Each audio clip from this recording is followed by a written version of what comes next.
Hey guys, it's Norton here. We're gonna do something a little bit different for the BioLayne video log. We're in Vegas right now, and for the Mr. Olympia, this is Monday, the day before the show. As some of you know, I'm going to be the webcast host along with Larry Pepe, and so we like to come out to Vegas early. We have friends out here. You know, there's a lot of stuff to do out here. We're not big gamblers, but we like to go sightsee. We like to check out new things. So today we're going to the Hoover Dam, and got my my driver over here, Latin Assassin. Eyes on the road. So we're headed to the Hoover Dam. Should be something new, something fun. We've never been before. We're looking forward to it, and we'll hopefully have a little video from every part of our trip, and you guys can kind of see how things went. So there's the Hoover Dam, and I just realized why this is going to be interesting for me, because I am not a huge fan of heights. My wife has instructed me to stop being a baby. Suck it up. But I most likely will not be looking over the side.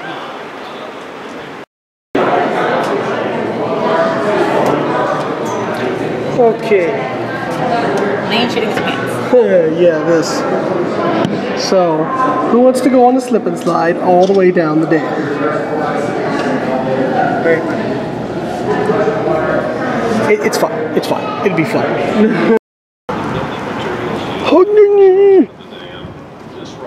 Yeah.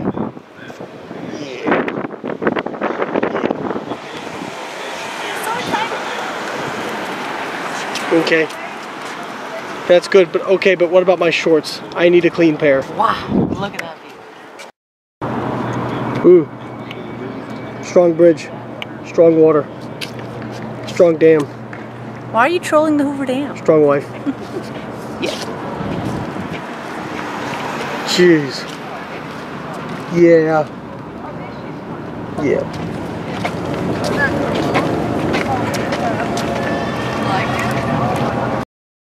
Hey guys, just walking into the Valley Medical Center in Las Vegas.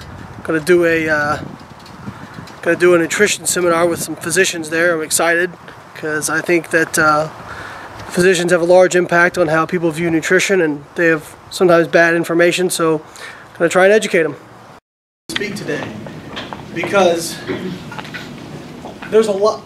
I can't think of another field just other than nutrition. I mean, I'm sure medicine has a lot of it. Other than nutrition, who has more bad information that gets just thrown around every day. And unfortunately, physicians tend to be some of the worst purveyors of it. Now, I wrote that intro down of what I was going to say before I realized you guys were going to have food. And I was worried you guys were going to throw some of it at me. So, so I'm glad everybody's keeping their food on their plate and not throwing it at me yet. But it's not so much that physicians give terrible advice. It's just that your patients are going to put so much more stock in what you tell them in terms of nutritional advice, if you choose to give it to them, that it really needs to be locked down. And unfortunately, I see people in the mainstream media every single day, Dr. Oz, who just, I mean, he has Elizabeth Hasselbeck on as his nutrition expert. I was unaware of what degree she earned her, what nutrition degree she earned from what university. So, but unfortunately, people believe that. So I spend probably 90% of my day trying to get people to unlearn nutrition stuff they've learned from various different sources.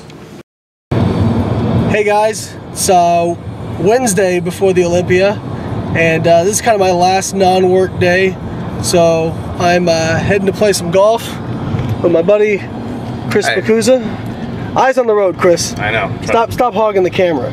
I'm gonna ruin Chris is the star of BioLayne.com. You can thank him for pretty much everything on the website.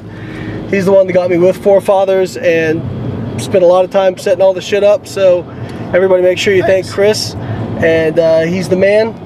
And the rock star behind the keyboard. Yeah, that's right. That's right. Yeah, Chris is the former keyboardist for Chimera, one of my favorite bands to listen to when I'm lifting. So He is a rock star for real, and also a rock star when he's coding. So definitely, if you need, I'm a man of many keyboards. yeah. So if you need any work done on your website or anything, Chris is your man. We're going to go out and we're going to hit some golf balls, because that's what hardcore powerlifters and metalheads do, is we go hit golf balls on our off days.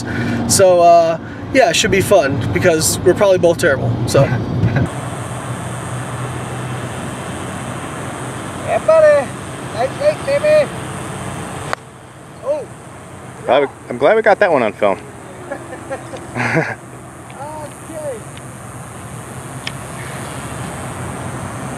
That's what I get for acting the fool. Mulligan time? I don't know, mulligan time? If you want. Yeah, let's do it. I mean, I got mine in, even though I didn't capitalize on it. It's one of those side pockets. They're still putting, we got time. Other side, probably.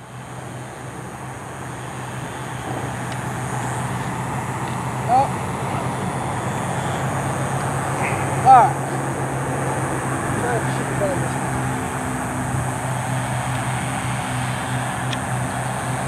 No Ronnie-isms on this one. And that shitty was still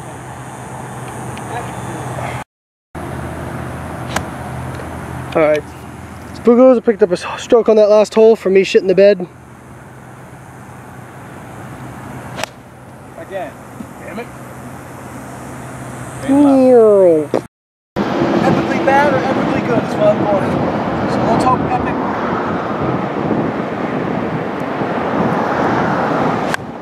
Oh, I forgot. That thing's gone. That thing's gone. Stick to the squat rack, buddy. Ooh. Here we have Christopher Spicuzzo, second hole, 118 yards. By nothing, you're gonna edit that out. Don't you know we can edit anything? We'll make you look like fucking Tiger Woods. Computers, man. Or Phil Mickelson, since you're left-handed.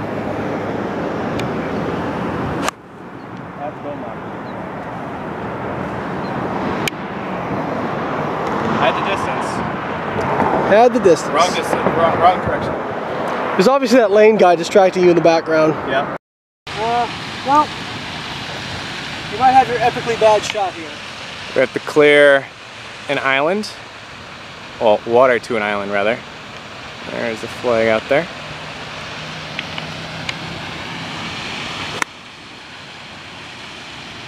Get up! Get up! You up? Yep, on the green. Of course you are. In the back.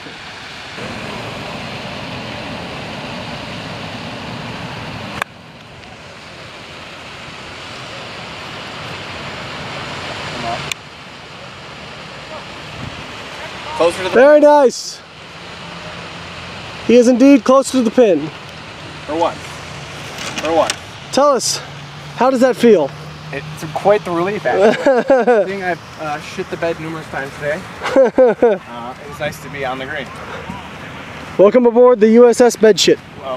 Soon to be seeing the putting of this hole.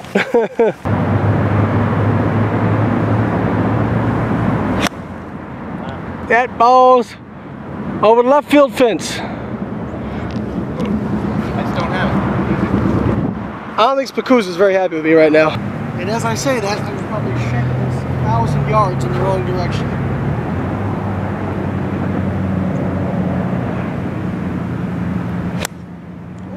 It's a nice shot. Sit. Sit. Oh! Come at me, bro. It's somewhere It's right. It's pretty next to the close. flag. I zoomed in. Yeah. It's a nice shot.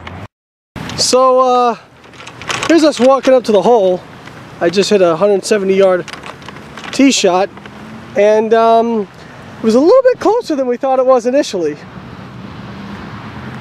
That is freaking close.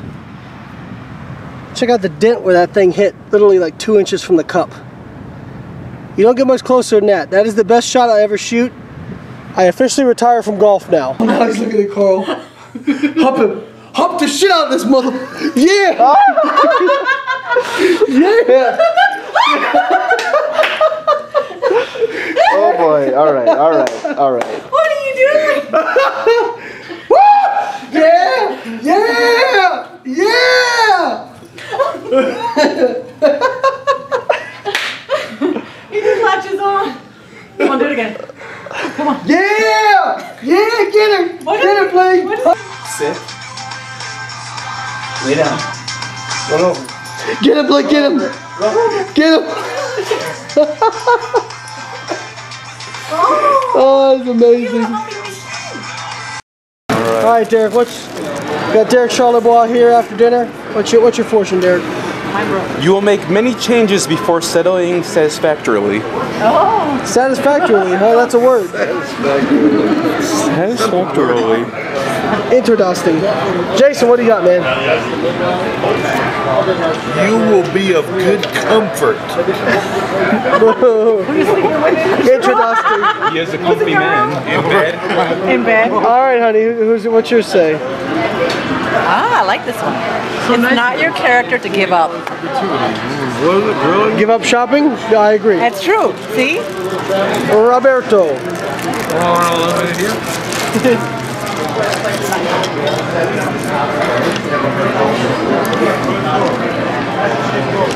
Listen not to vain words of empty tongue. Ooh, that's a good one. In bed. You want tongue? In bed.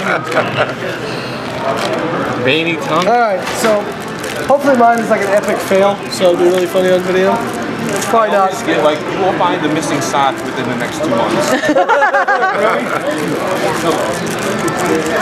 Any day now. We got bonus ones. I know. Bonus.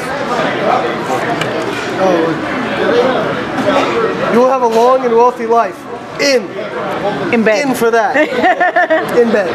All right, let's see. That's what they left off of mine. Bonus.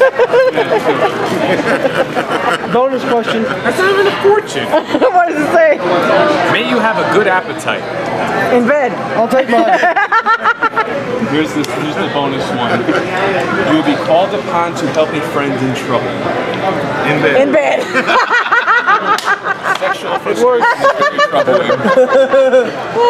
That's my kind of party. Right? Never a dull day with Cybation. Never a dull moment.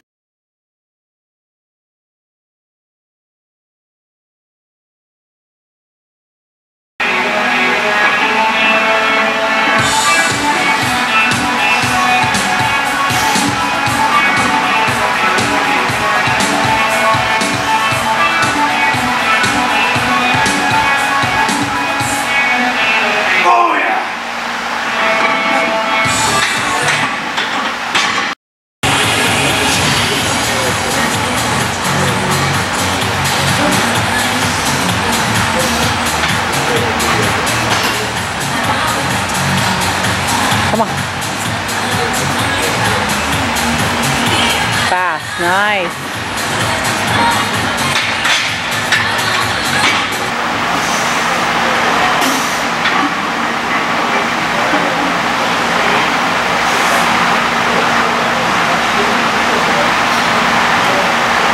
Push, push, push, push.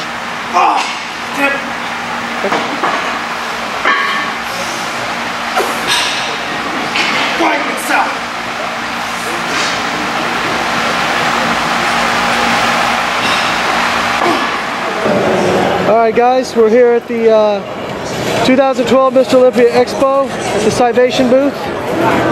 Sarah Hurley, top physique pro. Derek Charlebois, of course, the one and only. I'm sure Rob Moran's going to be showing up here in a while.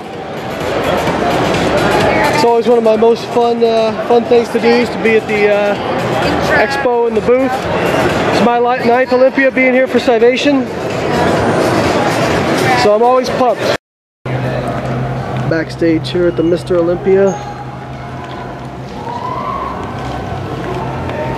The calm before the storm. With my main man, Larry Pepe, right there, my co-host. Here I am. Who's preventing me preventing me from looking like a fool on camera. It's been an easy job so far. The man is too kind. He's too kind. Got our little screen so we can see what's going on up there. Women are on right now. backstage area.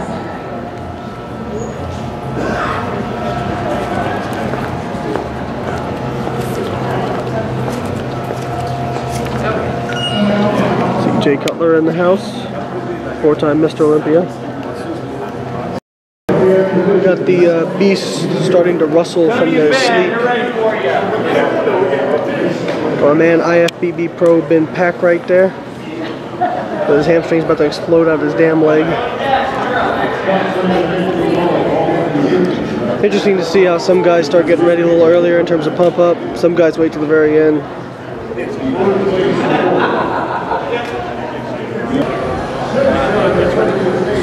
Evan waiting on Ben.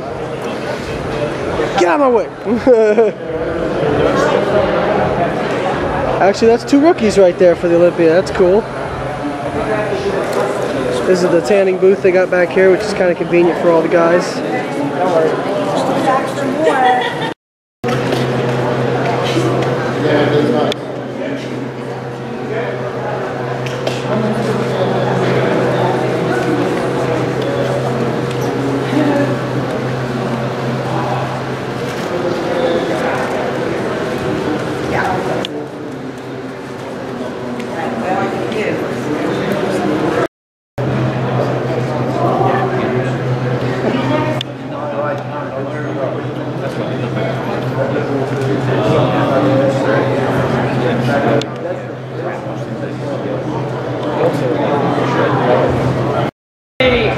Branch us up, Ben, Johnny.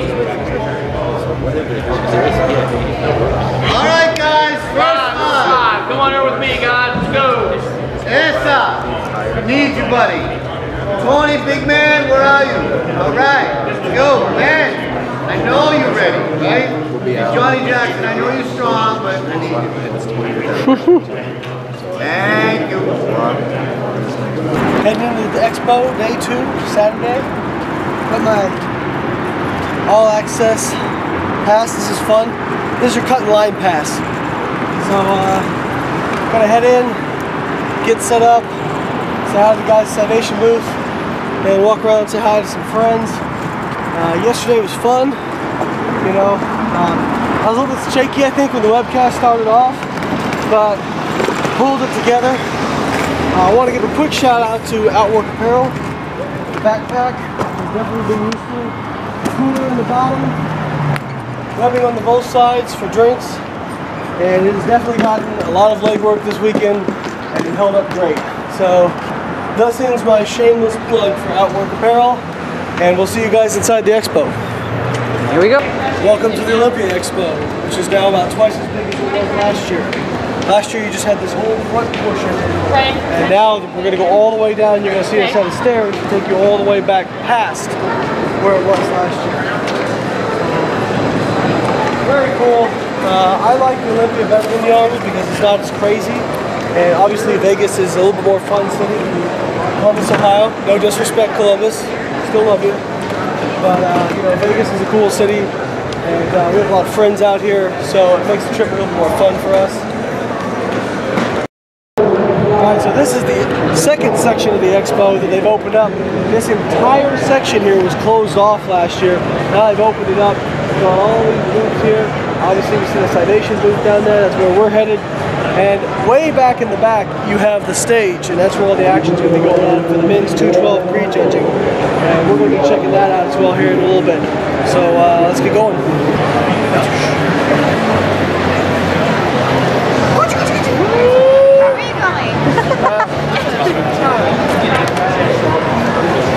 Good.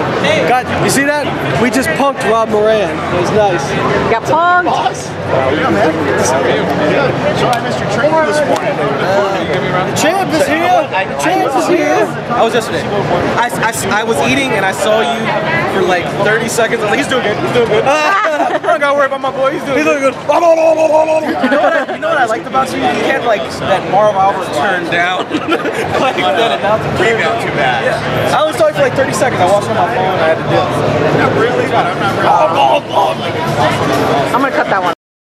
Ryan, can you describe that wet burrito for us again? What did you think of that? So the wet burrito I had last night. I was watching you while I had the wet burrito. The wet burrito. I'm not sure whether to be happy or disturbed by that. The macronutrients were so dense in this wet burrito area that I probably ate a quarter of it. I ate about this much food and felt like I had this much How food. was it? Oh, I didn't know wet burrito even existed. So was it like a hung situation? 100% heart attack. Very nice. Wet burrito, get you one. Got the men's 212 getting ready.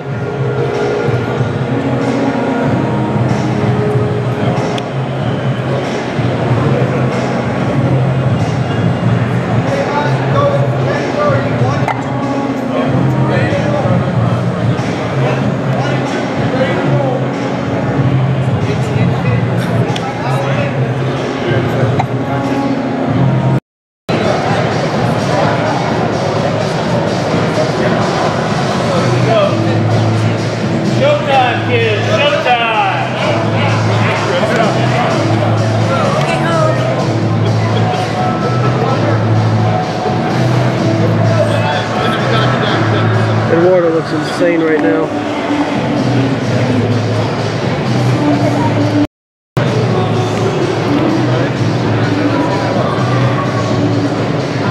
Jose looks way too calm. Huh? So Jose looks way too calm. Exhausted. Don't mistake it, right?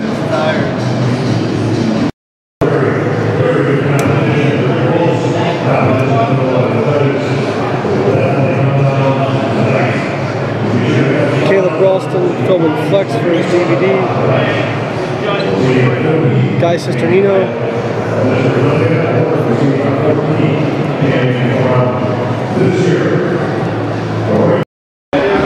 I'm here with my co-host from the Mr. Olympia 2012, Larry Pepe. That's right. A little bit more laid-back atmosphere now. Man, Yeah, we don't have to be. It's in the books. Exactly. It's in the books. This is my first time. I had a great time. I feel we actually had one of the better Mr. Olympias we've had like in the last 5 years. Even though Jay won here, even though Victor won here, the top two guys absolutely brought it. And maybe the only guy off really in the top 5 was Branch. And he probably admit that too. He talked about how he bounced back. But I had a lot of fun, and I thought it was a great show. Yeah, I thought it was a great show too. I had fun. I always have fun at the Olympia. It's my favorite show of the year. But I think the thing that made it great was we had multiple storylines. You know, a lot of times at the Olympia, it's okay, this guy's going to win, and that's it. And then, you know, second, we pretty much know who's probably going to be there. What I thought was great about this Olympia was we came in with one expectation. We came in with that expectation that Phil Heath was just going to come in and stomp everyone to death and dominate the thing. And then up springs Kai Green. And what was interesting was in the beginning of the prejudging, we didn't even really factor him in as much because he got better as the night went on. Yep. And Phil stayed the same, which was great from when he walked out to when he walked off. But I thought the other thing that was great, Layne, is, you know, Dexter Jackson coming back and fighting who? Sean Roden for 3rd and 4th. Like, if there was a bet in Vegas that 3rd and 4th would be between Dexter Jackson and Sean Roden, 50-1? Maybe 1,000 to 1. I mean, like, most people thought Dexter would fall out of the top 6. I thought he'd still hang, but most people had him out. Sean Roden, people thought maybe he'll sneak into 5th or 6th. These guys are battling for 3rd and 4th. Then Branch pulls into 5th, which neither one of us thought he should have really been there. Dennis Wolf doesn't get that initial call out. That becomes a storyline. Ben Pekulski made himself a storyline at the press conference. So I thought what was really cool was that there was so much to look at and talk about at this Olympia. And a lot of times the build up to the Olympia is so great. And when we get here, there's 1 or 2 storylines, and I thought tonight we had a good 4 or 5. Yeah, absolutely. We definitely saw a different Phil Heath too. Like you said, when we were interviewing him, he said, you know what, last night I got punched. So tonight I came out swinging, and he was definitely more aggressive up there on stage. I saw a lot of people saying on Twitter, I lost a lot of respect for Phil. He was arrogant. He was this. Let me tell you something, guys. If you don't have the confidence, if there's nobody up there who does what these guys do without having fire in their belly, okay? And if you don't have that, you don't deserve to be up there. So that's not being cocky or anything like that. That's just saying, okay, I've been tested, and now I'm going to show what I'm made of. Yeah, and let me throw one thing out about Phil, because I've known Phil since before he turned pro. And because he is as genetically gifted as he is, a lot of athletes and fans play him down. Like, they don't give him as much credit because they go, oh, look, you know, he's genetically so gifted, and what's his name? The Gift. So that reinforces that. But I don't care how gifted you are. You know, as a trainer, as a bodybuilder yourself, like, you can have phenomenal genetics. I know lots of guys with great genetics who never get in condition that even comes close to what we've seen this guy do. And I think there was a part of him, because I did get a chance to speak to him before tonight. And I think when there was such a flood of support for Kai Green because Kai was in the neighborhood, I think it kind of got under Phil's thin skin. And I mean thin physically, not mentally. But I think it got under his skin a little bit, like, Jesus, man. You know, people are always downplaying where I'm at. And now somebody's close, and all of a sudden, I'm off. I'm losing pose after pose. You know, Kai Green's gonna beat me. And I think he came out and said, okay, enough. And I think tonight was his night to say, I'm gonna shut everybody up, and I'm gonna be who I am, and that's Mr. Olympia. And we've seen that before with guys who jump up in conditioning as personal best for themselves. People tend to push them maybe a little bit past with it. We were both very impressed with Kai Green, but both of us thought, even though it was closer than we thought it would be, we still felt like Phil was going to win. And that's not a slight against Kai Green, because like we said, we thought that he was going to be off for somebody to push him. Let me tell you what, if Phil was off tonight, Kai would have won. So that's a credit to Kai. But again, like you said, he kind of doesn't get that credit, and you could tell he had that edge about him. But you don't go, I don't care how good your genetics are, you don't go from not lifting 8 years ago to being Mr. Olympia today, two-time Mr. Olympia, without an insane work ethic. Yeah, no, there's no question. And, you know, I think we take nothing away from Kai, because we felt Phil would have to be off for someone to really push him. That's not what happened. Phil was spot on, but Kai Green came in the best condition we've ever seen him in. And you know, in all honesty, a lot of times people don't compare bodybuilding to other sports because there's no athleticism the day of the event, right? It's one of the only sports where all of your athletic stuff really happens before you get there, and when you get there, it's just the posing, which has an element, but you know, it's not the same as a football game or a basketball game. And I think what we're seeing here, that we see in other sports a lot of times, is, you know, great teams tend to push great teams. Great athletes tend to push great athletes. And in this case, I think Phil Heath pushed Kai Green to be this version of Kai Green, and then Kai Green last night pushed Phil Heath to be the version of Phil Heath we saw on stage tonight. Absolutely. So I think it's great. It's great for the sport. It's great that we now have, okay, what's going to happen next year? Is Kai going to be able to make up the distance? Is Kai going to get the win? Is Jay going to come back and get the win? Is Sean Roden going to pop up and challenge these guys? And that's what bodybuilding needs, because as much as I do believe that Phil can go on a long reign, it's good to have these discussions and these debates. And if a guy's just smoking everybody like no one else belongs up there with him, it's not as fun. It's not as fun.